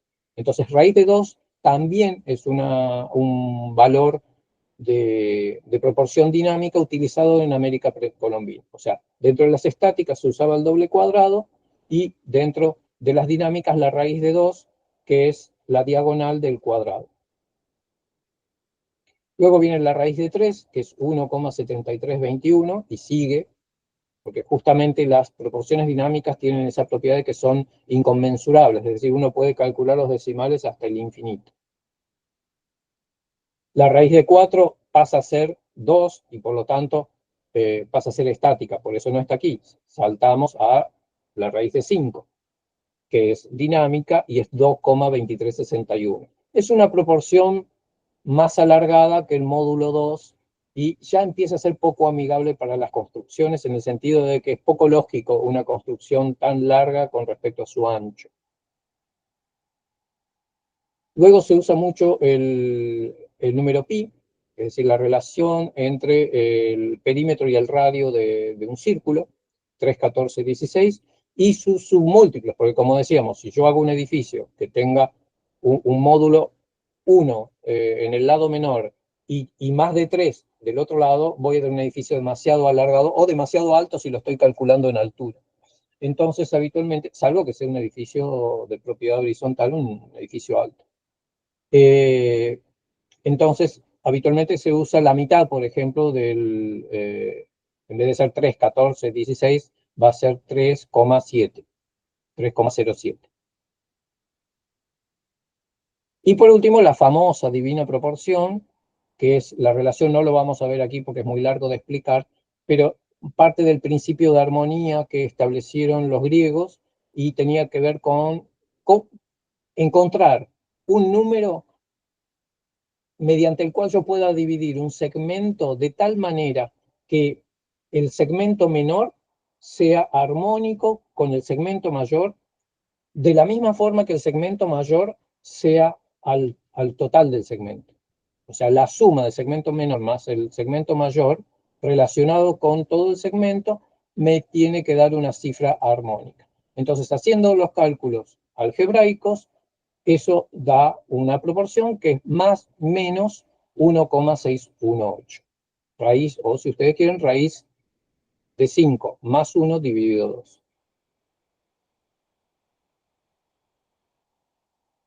Entonces, por ejemplo, la divina proporción la encontramos en el Partenón, donde cada uno de estos rectángulos es un rectángulo áureo. Todo el frente está inscrito en un rectángulo áureo. Cuando uno subdivide de nuevo el rectángulo áureo anterior en otro rectángulo áureo menor, es decir, tomando como lado mayor el lado menor de ese rectángulo, obtengo lo que se llama el gnomon. El gnomon en el caso de la proporción áurea es el cuadrado, es decir, cuando yo le quito, vamos a ver si, volvemos un poquito, cuando yo le quito al Partenón un rectángulo áureo, obtengo un cuadrado. Lo vamos a ver después en otra imagen. Entonces, dentro de las proporciones dinámicas, ¿cómo se calculan gráficamente? Recuerden que los constructores de la antigüedad utilizaban solamente estaca y cordel. Esa es la base de la geometría sagrada aplicada en toda la arquitectura antigua. Estaca y cordel, es decir, no había calculadoras. Entonces, todo lo hacían relacionado con tomar medidas ya sea con una vara o con una soga, y clavar la estaca y tomar las mediciones en base a la estaca y cordel. Por eso yo digo que la geometría sagrada tiene que ser geometría de estaca y cordel. Por ejemplo, cuando yo trabajo en AutoCAD, CAD es el diseño asistido por computadora, entonces yo hago punto y círculo, y todo proviene de punto y círculo, ¿sí? Y así se obtienen todas las proporciones. Entonces, por ejemplo, partimos del cuadrado, es decir, de un diseño que toma como módulo el lado de ese cuadrado. Y le vamos a dar número 1, pero por ejemplo pueden ser 5 metros por 5 metros, o 6 metros por 6 metros, o 2 centímetros por 2 centímetros, no importa, eso es un cuadrado y esos 2 centímetros o esos 6 metros lo voy a considerar 1. Si yo trazo la diagonal por teorema de Pitágoras, la diagonal de ese cuadrado va a medir raíz de 2, ¿sí? Es decir, les recuerdo, la hipotenusa de un triángulo rectángulo, el cuadrado de la hipotenusa es igual a la suma de los cuadrados de los catetos. Hecho el cálculo, me da que esa diagonal va a ser la raíz de 2 porque sumo 1 más 1 es 2. ¿Sí? 1 al cuadrado más 1 al cuadrado es 2. Entonces, la raíz de 2, que habíamos dicho que era 1,4142, se obtiene de la diagonal de un cuadrado. Por lo tanto, si yo abato esa diagonal, obtengo un rectángulo dinámico de módulo raíz de 2, porque el lado más largo va a medir raíz de 2. Y el lado más corto va a seguir midiendo 1. Entonces tengo un rectángulo dinámico raíz de 2. Algunos formatos de papeles, de tarjetas de crédito, incluso tienen estas proporciones. Si yo tomo la diagonal de ese rectángulo, que era un rectángulo de módulo raíz de 2, me va a dar raíz de 3. Hago una vez más el cálculo de acuerdo al teorema de Pitágoras y me va a dar que la diagonal mide raíz de 3. Abato ese rectángulo y obtengo, perdón, esa diagonal, les recuerdo, estaca y cordel, planto acá la estaca, tomo el cordel aquí y trazo un círculo, ¿sí? Y en base a eso obtengo el rectángulo siguiente, que es raíz de 3, 1,71, etc. Ahora bien, si hago el cálculo de la diagonal del rectángulo raíz de 3, voy a obtener raíz de 4, y por lo tanto llego a un rectángulo estático, porque va a ser un doble cuadrado. Voy a obtener 4 del lado más largo y sigo con 1 del lado más corto. Entonces voy a tener un rectángulo estático. El doble cuadrado es un rectángulo estático. Y luego sigo raíz de 5, por ejemplo, ¿sí? Ahora, raíz de 5 me va a dar pie justamente a la divina proporción, porque vimos que la divina proporción era raíz de 5 más 1 dividido 2. Entonces, lo que les decía recién de la proporción áurea en el Partenón. Si yo trazo un rectángulo áureo tomado como lado mayor, el lado menor de la altura del Partenón, voy a obtener, este es el rectángulo original, que es áureo, y este es el segundo rectángulo áureo, que es semejante al anterior, pero en una escala menor, ¿sí? Y el resto que me queda es un cuadrado. Entonces el gnomon del rectángulo áureo es un cuadrado. Vuelvo a hacer el mismo proceso, el lado más corto del rectángulo áureo, del segundo rectángulo áureo, lo tomo como el lado más largo del próximo y obtengo este otro. Fíjense que ya empiezan a coincidir las líneas con o el intercolumnio o la altura del arquitrabe donde se apoyan las columnas o de los frisos y las cornisas. Y así puedo seguir trazando otros rectángulos áureos y obtengo distintos cuadrados de distintos tamaños como figura estable complementaria del rectángulo áureo.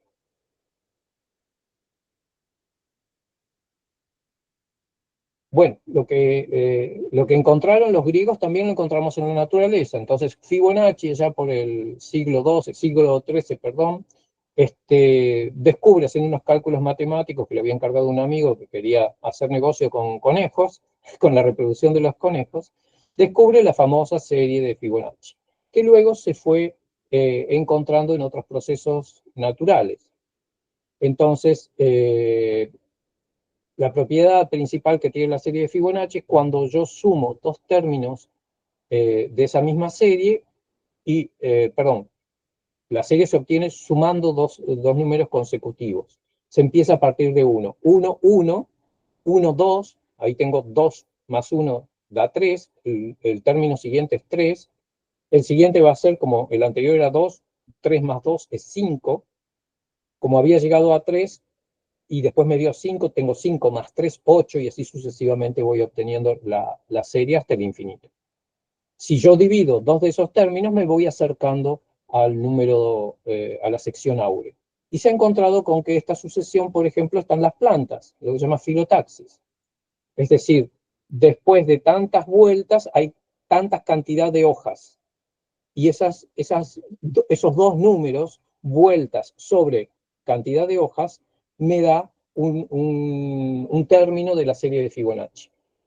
Entonces, esto que habían aplicado los griegos está también en la naturaleza y cada vez se le encuentran más aplicaciones a medida que las computadoras van haciendo cálculos y diseños fractales, por ejemplo, encuentran más propiedades. Una de las propiedades que se obtiene, aquí tienen los distintos términos de la serie de Fibonacci, decíamos 1 más 1 es 2, entonces el término siguiente es 2, 1 más 2 es 3, el término siguiente es 3, 2 más 3 es 5, es el término siguiente, 8, 13, 21, 34, 55 y 89. Y como ven, si los divido un término por el anterior, voy acercándome cada vez más hasta el infinito al número áureo. Entonces es una forma de calcular matemáticamente el número áureo, sin necesidad de calcular la raíz de 5, por ejemplo. Ahora bien, una de las cosas que encontró Matti Lagica fue que esta aproximación es por exceso o por defecto, y llamó a las proporciones que son por exceso masculinas y a las que son por defecto femeninas. ¿Por qué? Porque a su vez, estudiando las estatuas griegas, en lo que es el ideal del hombre y lo que es el ideal de la mujer dentro de la cultura griega clásica, se acercaban más las proporciones femeninas a las que son por defecto y las masculinas a las que son por exceso. Entonces, fíjense aquí, si yo divido 1 está por debajo del número áureo, es femenino. La proporción 2 está por encima del número áureo, es masculino. En el caso de 2/3, la proporción es 1,5. Les recuerdo, el número mayor dividido al menor. Esto es una proporción femenina, que podríamos llamarla Yang y Yin si queremos optar por la terminología oriental. 3,5 es por exceso y 5,8 es por defecto. Entonces, esto da un gráfico muy interesante porque se va atenuando la onda, se va acercando cada vez más y la diferencia entre masculino y femenino es cada vez menor a medida que nos acercamos a la proporción áurea. Lo interesante también es que esto sirve para clasificar, por ejemplo, los botánicos saben que cada planta se caracteriza por una combinación de números de la serie de Fibonacci. Entonces también nos puede servir si esa planta es más yin o más yang, o en terminología precolombina, si es más caliente o más fría, o más femenina o más masculina. Entonces, fíjense, podemos clasificar nuestras estructuras, nuestros diseños, en estáticos, en dinámicos, y a su vez, dentro de los dinámicos, si son masculinos o femeninos. Bueno, ha tenido mucha difusión el tema de la espiral áurea, para mí en exceso, pero bueno, vamos a ver cómo se calcula de acuerdo a la serie de Fibonacci, cómo se puede dibujar. Esto lo pueden hacer ustedes prácticamente en una hoja cuadriculada. Toman un cuadradito, por ejemplo este que está en rojo, ¿no? Un cuadradito de la hoja cuadriculada que sea bastante grande, clavan la estaca, por decir así, la punta del compás, y con el cordel o con el arco del compás dibujan un cuarto de círculo, ¿sí? En este caso, el centro estaría aquí. La pauta siguiente, o sea, ahí estoy en unísono, estoy 1, 1, recuerden, proporción del cuadrado, que tiene que ver con la identidad de 1. El paso siguiente es, sigo con ese mismo centro y tomo la punta del compás, el extremo del compás, para que enganche con esta curva, o si quieren el cordel, y trazo el otro cuarto de círculo, ya tengo medio círculo, estoy en proporción 1:2, proporción que dijimos se usa mucho en América precolombina, y tiene que ver con la dualidad, con el principio de dualidad, ¿sí? Lo siguiente, tomo este punto, es decir, traslado mi estaca o mi punta del compás al primer punto que me había dado del cuadrado, hago centro ahí y engancho el extremo del compás donde está la mina, donde está el lápiz o el extremo de la cuerda, y trazo otro cuarto de círculo. Ahora tomo de nuevo ese mismo punto, engancho con el anterior, ¿sí? Me traslado acá. O sea, empecé por este punto, luego pasé a este, ahora pasé a este. Estoy haciendo una espiral que va a girar en sentido de las agujas del reloj. Entonces sigo con el cuadradito inicial, ¿no? Pasé a este tercer punto, perdón, y enganché con la curva anterior. Lo estoy haciendo con cuartos de círculo. Esta es la aproximación que hace la serie de Fibonacci al número áureo. Entonces, fíjense acá, ya tengo un rectángulo de proporción 3 por 1, 2, 3, 4, 5, 3, 5. Paso al siguiente punto, que sería este, y trazo otro cuarto de círculo. Voy obteniendo cuadrados cada vez más grandes, que dijimos que son el gnomon, el complementario de los rectángulos áureos. Y el rectángulo que yo voy obteniendo se parece cada vez más a un rectángulo áureo. En este caso voy a tener 8 por 5.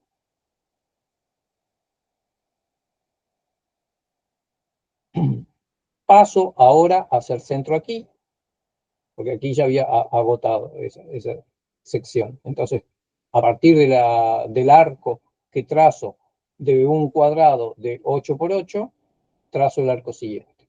Y así puedo seguir trazando esta aproximación a medida que se haga más grande, se va a acercar más a la espiral áurea verdadera.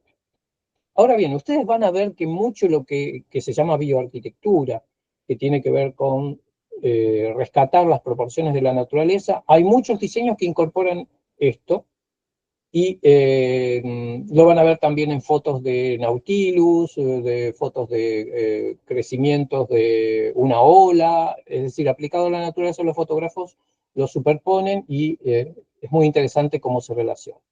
Ahora bien, en cuanto a la arquitectura, a veces es una trampa.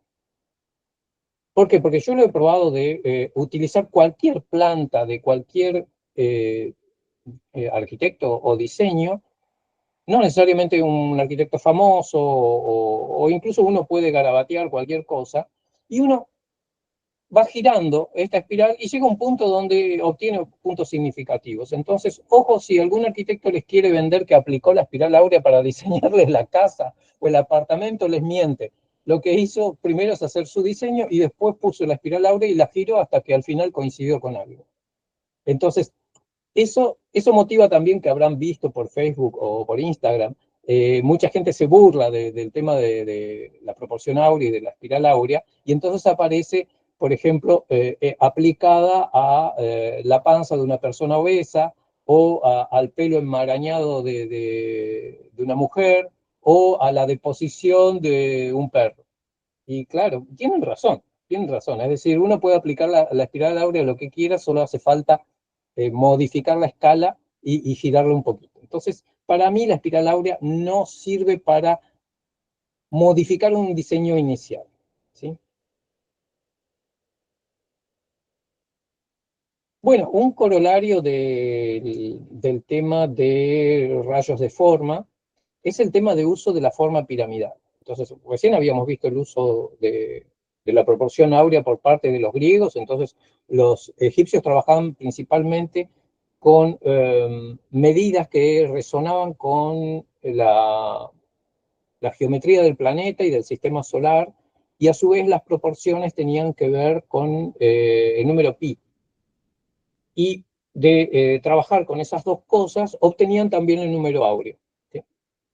Entonces, sin entrar en detalles en cuanto porque ninguno de ustedes va a diseñar una pirámide de Keops, pero un error que se comete es diseñar casas o techos de casas con proporciones de la Gran Pirámide. ¿no? Esto es en un lugar muy energético de Argentina, Capilla del Monte, donde en su momento estuvo de moda construir las casas con con las proporciones de la pirámide de Keops. Bueno, craso error, porque los radiestesistas han seguido una estadística a lo largo del mundo y quienes habitan estas casas no terminaron bien de la cabeza, ¿sí? Es decir, la forma piramidal que respeta las proporciones de la pirámide, de la gran pirámide de Gizeh, es demasiado energética. Puede servir para meditar, puede servir para determinado tipo de terapias, puede servir para un templo, un oratorio, pero no para vivir, ¿sí? Es decir, los egipcios no vivían en las pirámides. Las pirámides eran lugares iniciáticos como primera función y sepulcrales como función secundaria. Pero no eran, las casas de ellos no tenían las formas y las proporciones de las pirámides. Ojo que las tres grandes pirámides de la planicie de Gizeh, cada una tiene una variante de las proporciones porque sirve a propósitos distintos. Entonces, evitar la forma piramidal para viviendas, por favor.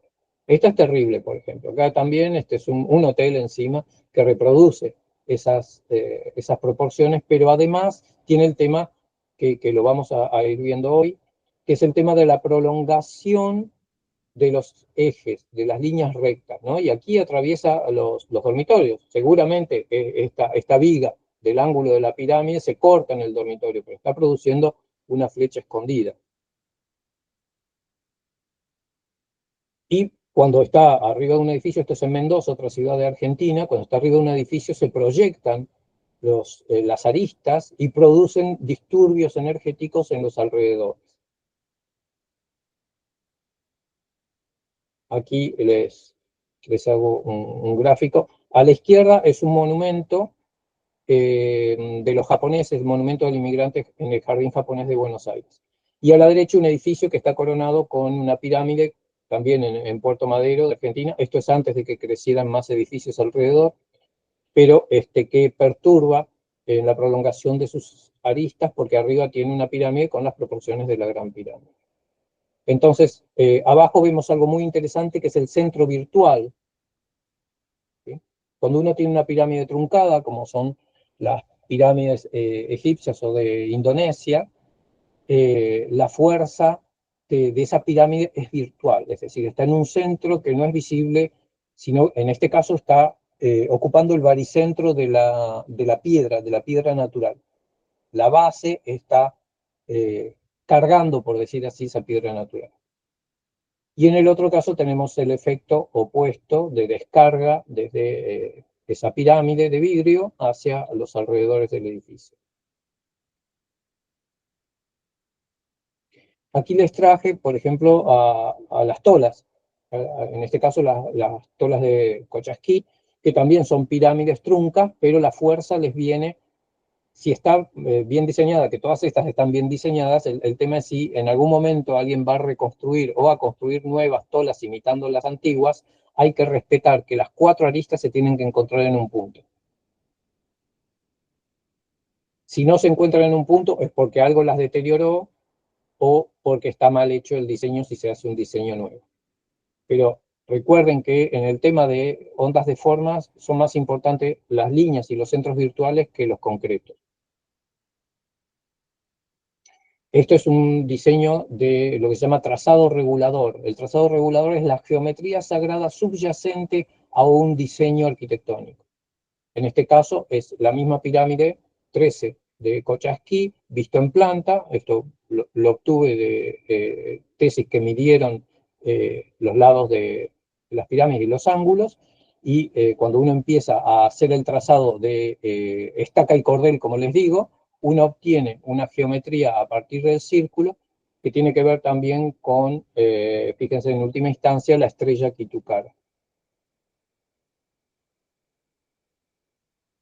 Yendo a un diseño más contemporáneo, como les conté la vez pasada, tuvimos la oportunidad de asistir a conferencias que dio en Argentina, en la Universidad de Buenos Aires, Gustavo Guayasamín, el sobrino de Osvaldo Guayasamín, y el diseño de la Capilla del Hombre, que le corresponde a él, también trabaja con estos principios de geometrías puras y de centros virtuales, y de resonancia con el paisaje, en este caso el cono central de la Capilla del Hombre evoca los volcanes que rodean, de hecho el interior también evoca esos volcanes, y por lo tanto se ha trabajado con los ejes y los centros de gravedad correspondientes.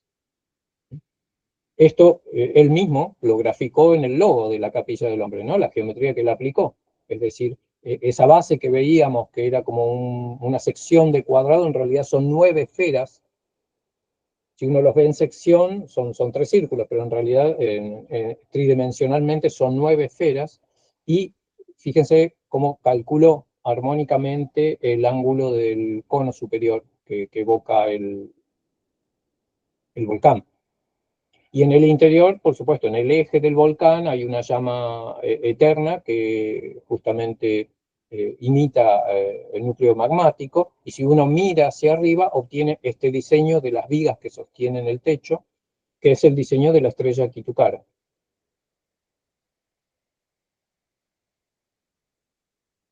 Pasamos a arquitectura precolombina, las grandes piscinas de Tulipe, piscinas ceremoniales de Tulipe. Entonces uno ve estas formas extrañas y uno dice, ¿qué pasó acá? ¿Que se habían fumado los yumbos? Bueno, esta arquitectura que es espectacular, que realmente tiene cálculos no solo hidráulicos, sino cálculos geobiológicos por donde discurren estas construcciones, y cuando se va a la geometría sagrada uno encuentra esta disposición, ¿no? No es casual, donde se trabajó con la forma del cuadrado, la forma del círculo, la cuadratura del círculo es la relación perimetral entre el perímetro de un círculo, es decir, su circunferencia, y el perímetro de un cuadrado, proporciones armónicas, incluso si uno quisiera se puede incluir el diseño chacana, la cruz andina. Entonces, fíjense simplemente cómo el círculo central toca los círculos de las 2 piscinas semicirculares. Una vez más, el diseño virtual es el que manda, esto se le llama trazado regulador.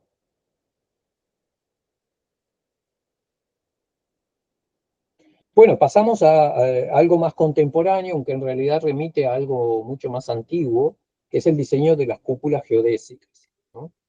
El descubrimiento, si bien era un inventor, él era ingeniero, pero él prefería referirse a lo geodésico como un descubrimiento más que como un invento, fue Buckminster Fuller de Estados Unidos, ¿no? Un genio total a todo nivel, incluso a nivel filosófico, poético, un genio. Entonces, bueno, él encontró con que cómo hacer para cubrir superficies curvas con superficies planas, para obtener diseños que sean autoportantes, que sean resistentes, que acepten tensión y que acepten compresión al mismo tiempo. Bueno, y así llegó a estos diseños que pueden cubrir una esfera con paños triangulares, ¿sí? Paños triangulares no son triángulos equiláteros, porque si no obtendríamos la figura base, que es un icosaedro. Pero a partir del icosaedro, mediante un simple cálculo trigonométrico, se llega a la distancia que tienen cada uno de estos largueros, de estos componentes de la cúpula geodésica. Aquí, por ejemplo, tenemos un alumno nuestro que en su propia casa diseñó esta cúpula geodésica como juego para sus nietos, y están en colores los largueros que tienen el mismo largo, ¿sí? Y los demás es un cálculo trigonométrico que se hace para formar esta esfera sumamente resistente y sumamente liviana, por supuesto. Y aquí tienen la aplicación arquitectónica de las cúpulas geodésicas. Estos son los conocidos nuestros que crearon una empresa que se llama Domos Córdoba, y en la provincia de Córdoba de Argentina, donde tratan de utilizar materiales naturales de acuerdo al cliente, si el cliente lo permite. Entonces son domos geodésicos hechos en madera y con paneles de OSB, que incluso se pueden revestir en barro. Así que son diseños muy funcionales, resolvieron un montón de problemas que tienen que ver con la dilatación de los largueros por los cambios de temperatura en lugares con una diferencia de temperatura importante. Resolvieron el tema de las filtraciones en caso de lluvia, y obtuvieron Por lo general esto se usa más que nada para turismo, especialmente lo que se llama glamping.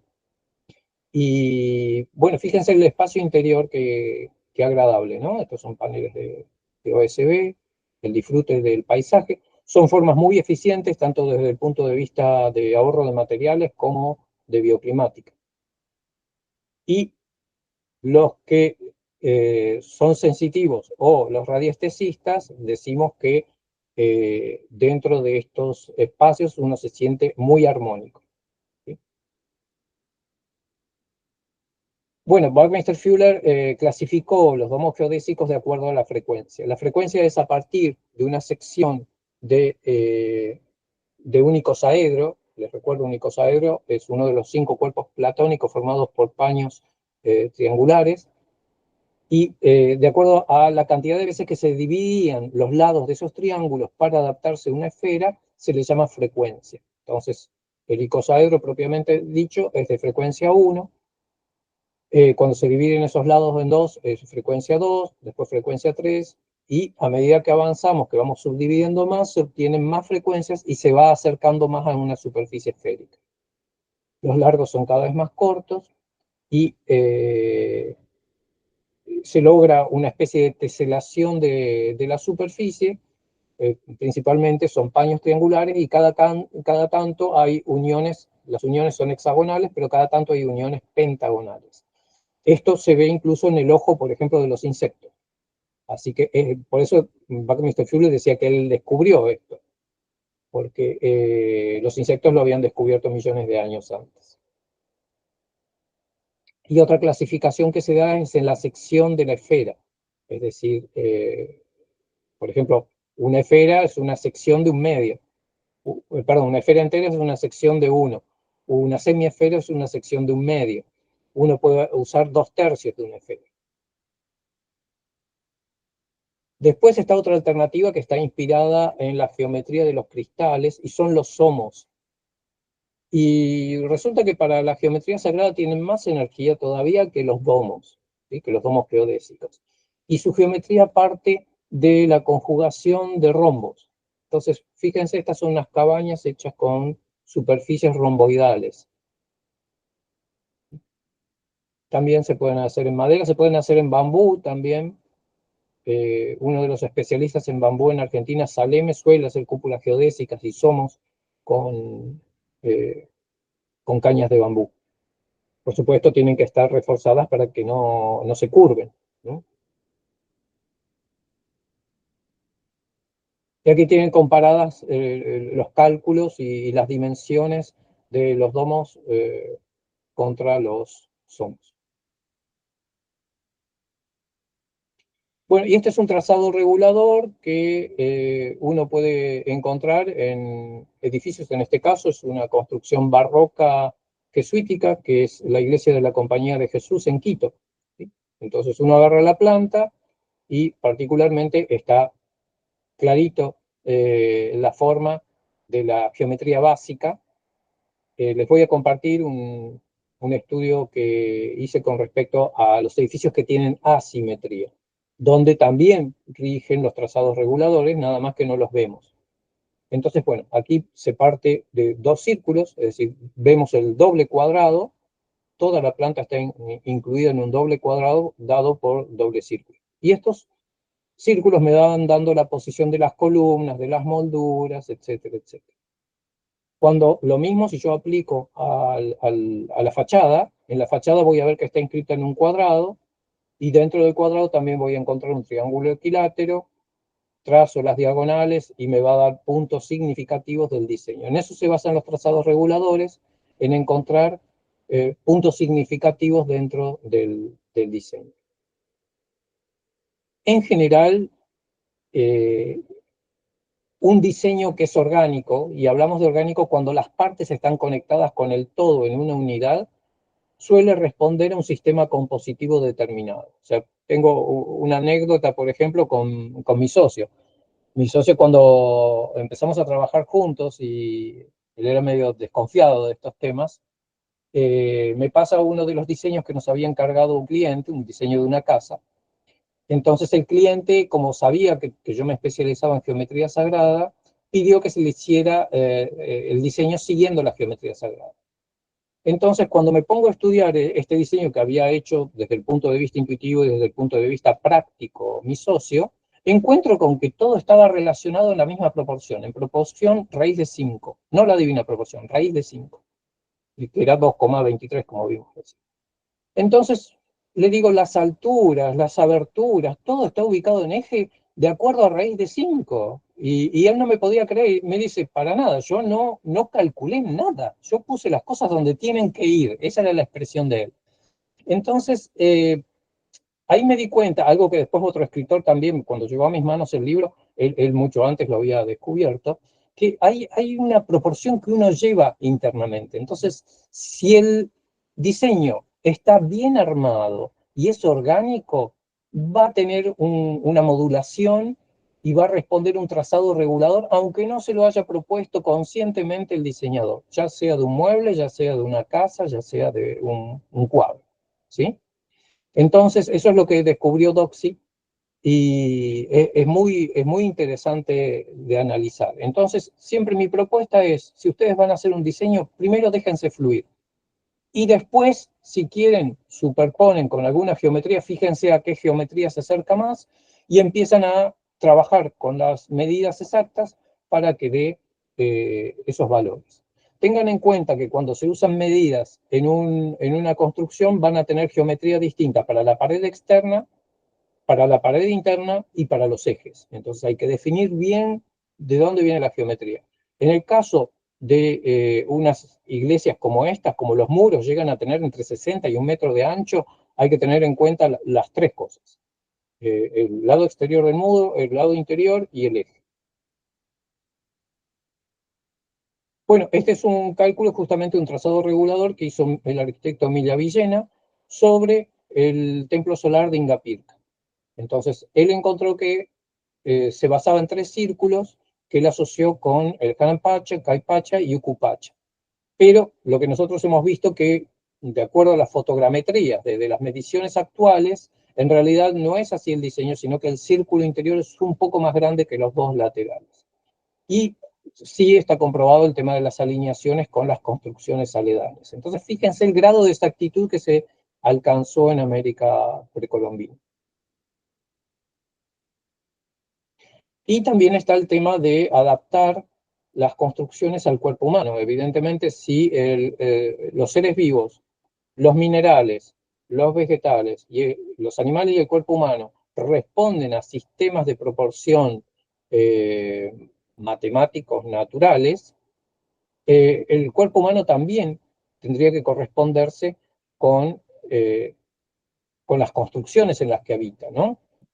A este tema le preocupaba mucho a Le Corbusier, entonces trató de salirse un poco de las proporciones que daba Vitruvio, por ejemplo, un arquitecto romano que rescató la información del mundo clásico, y de redefinir el módulo, pero lo hizo tan complejo que al final era imposible de captarse. Y, por ejemplo, hay otras culturas, por ejemplo, los guaraníes, que ellos construyen la casa, pero la casa tiene que responder a las proporciones del cuerpo del dueño de la casa, ya sea que la va a construir o que la va a encargar. Entonces, la altura del cielo raso es la mano levantada del dueño de casa. Entonces, esa es la altura que tiene que tener la viga más cercana al suelo, por decir así. Bueno, también tenemos las técnicas orientales, como pueden ser el Feng Shui o puede ser el Vastu de la India, que se basa en un diagrama que se llama Vastu Purusha Mandala, es un mandala, es decir, es un diagrama que se basa en las proporciones de un cuerpo humano abatido boca abajo en el suelo. Y, por supuesto, no solo Vitruvio, sino también otros pintores y escultores y arquitectos, como Durero, por ejemplo, trataron de encontrar cómo plasmar las proporciones humanas en los edificios. Y por último, con el tema de formas, está este edificio que nos encargaron. El dueño quería que fuera un diseño basado en las proporciones que usó Palladio, un arquitecto del Renacimiento italiano. Entonces, bueno, el desafío nuestro fue que no fuimos los diseñadores del edificio, sino que un estudio, el estudio Moret, un estudio basado en la construcción de cascos de estancias, es decir, de edificios importantes dentro de los campos, y bueno, y ajustar, corregirles para que el diseño se ajustara. Bueno, pero logramos hacerlo. Aquí usamos proporciones estáticas, que son las que usaba Palladio, de 3x4, ¿sí?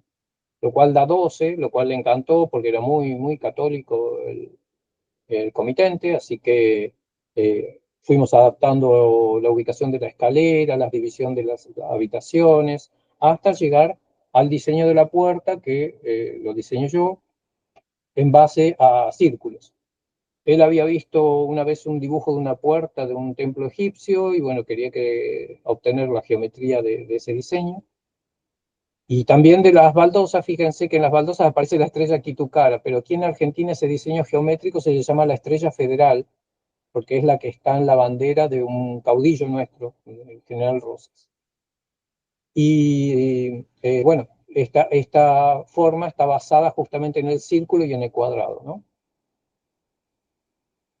Bueno, vamos terminando la clase de hoy, así que dejamos aquí, seguimos la clase próxima que vamos a ver color y un pantallazo de algunas geomancias autóctonas. Si quieren hacerme alguna pregunta, faltan unos minutitos nada más. Por supuesto, después les voy a subir bibliografía y artículos relacionados con el tema para que puedan refrescar estos conceptos o quieran profundizarlos. Esto es simplemente una introducción. Sí, sí sería interesante. Le agradezco, Claudio, porque es como dice, es solo una superficie de algo mucho más profundo.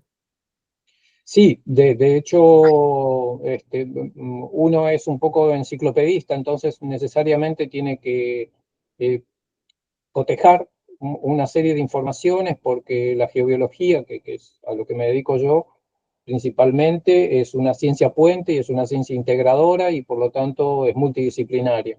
Entonces, pero cada uno puede ir desarrollándola dentro de sus aspectos. Quizás alguno de ustedes es diseñador gráfico, entonces puede aplicar todo esto en el diseño gráfico. Como vamos a ver en la clase próxima, el tema del color es importantísimo. Ver cómo influyen las personas, o sea, hablamos de que la bioarquitectura apunta a la salud, al bienestar y al comportamiento de las personas. Entonces, todo esto nos afecta. Pero bueno, uno quizás alguno de ustedes es carpintero y quiere saber cómo puede aplicarlo dentro del diseño de los muebles.